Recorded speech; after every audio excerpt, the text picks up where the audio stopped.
So not too long ago, I moved from Austin, Texas to El Paso, Texas. And to facilitate that move, I drove from Austin to El Paso. And there's really not much in between the two of them other than half of Texas, which is shockingly empty. But there is one thing noteworthy. A small town called Marfa, Texas. Now, you might know this place. It's kind of well known. It's become sort of a strange art enclave in West Texas. Actually, it's much closer to the southern border with Mexico than it is in true West Texas, but it is pretty far west in Texas. So during my travels, I stopped there and spent a night. I was very interested to look around since I'd heard about this place for a while, and I knew I probably wouldn't have a lot of other chances to go there. And I really wanted to see the Marfa lights, a sort of strange, mystical thing that happens many nights where you see bizarre lights off in the distance that some people think are spirits or UFOs.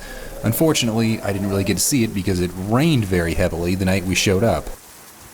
Regardless, the next day I did look around some and I got to see some of the art, and honestly, I was not really that impressed by what I saw.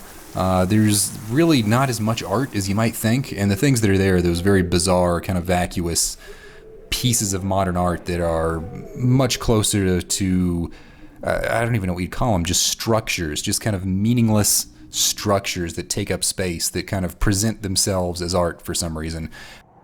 One of the most famous things in Marfa is the Marfa Prada, which is basically just sort of the facade of a Prada store that's just out on the highway. It's actually pretty far away from Marfa. It's several miles farther west, and it's actually technically in a different town that's not Marfa, to my understanding, but it's out there if you want to go see it, and apparently everybody on Instagram goes to see it, and I'll tell you, it's not worth it.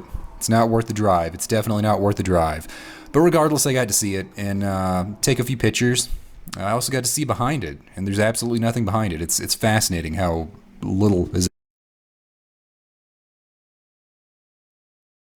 Marfa itself is actually kind of interesting. It does have a little bit of history. There's a gorgeous tower you can climb in the old courthouse, and it takes you way, way up, about 5 stories up in the air, and you can get a really nice view of the entire town and area. And it's really beautiful, but it doesn't seem like it really gets much attention. It was open when we went and we looked around. You can see the footage right now. A pretty neat experience I would definitely suggest doing if you're ever in Marfa, but honestly, I'm not sure I can strongly suggest going there. As I said before, I don't really think the art's worth it, and it's pretty far out of the way, but it is an interesting place. I guess it's kind of a piece of Americana, a more modern piece that might not have the wholesomeness a lot of people are looking for, but you know, it is what it is. And it's an interesting little town that has its own very unique character. I don't know, I live close enough, I would definitely consider going back. All the images you see here were taken on digital cameras. I didn't really get a chance to pull out the film camera, but I might end up going back there just to see what's going on.